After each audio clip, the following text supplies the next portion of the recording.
Mu myaka gya 5 omugabe Gasonga yawaayo yiika z'ettaka eziri mu 6 bazimbeko ekisaawe kino Kyakyeka n'ekigendererwa eky'okutumbula eby'emizannyo mu Bwakabaka buno. Wabula kati bw'okituukako embeera mwe kiri yeewuunyisa. Kino tutegedde nti kyalina okuddaabirizibwa ku ssente akawumbi kalamba Paalamenti ke yayisa, wabula olw'enkaayana mu bakulembeze ne kitasoboka. Bwe navaayo Honorable Mwine Mpaka ng'ayitira mu FUFA n'aba National Council of Sports yalobinga billion emu n'eyita mu Parliament ne bagiteekako nti bagituwe, naye kati eyo billion yaddayo ku lwa nsonga zaaki z'obuvuyo aba district ne city obutatuula wamu ne bakkirizaganya. Okusinziira ku bano, ekisaawe kino obutaddaabirizibwa kifiiriza nnyo disitulikiti sako n'abavubuka abaagala eby'emizannyo.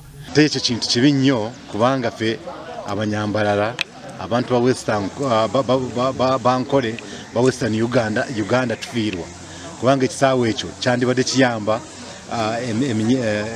eminyeeto yaffe youth baffe abazanyiramu emizannyo yaabo Katonda gye yabawa ne competitions endala.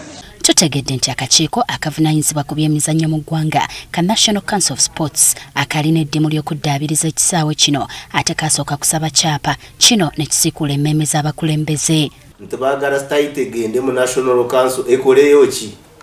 Wano bawulira nti waliwo emmese zigenda ogirya?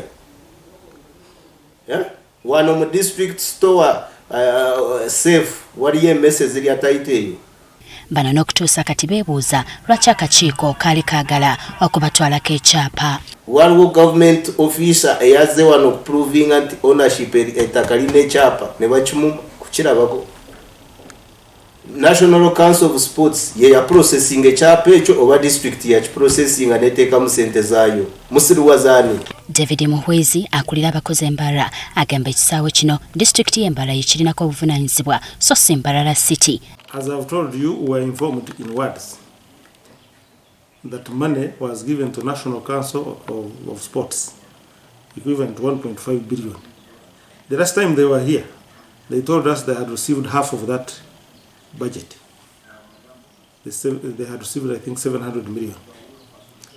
And we don't know what happened to the 700 million, whether they received the balance. But for us as a district, as Mbarara, we have not received any money from either a development partner or from government to do any work on Kyakyeka.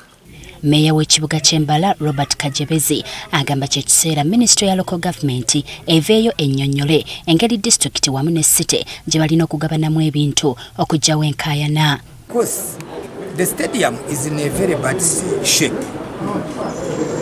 Look at the toilet, look at what happens, but we don't control it. But it is within the city. People who come to play from the stadium don't know that it is the property of the district. They know it is within the city and they blame the city leadership. So for that matter, I would request the ministry to quickly sort out the issue of asset sharing such that we can know how to manage the stadium ourselves. Ekisaawe kino kituuza abantu abali eyo mu 1.5 kitundu.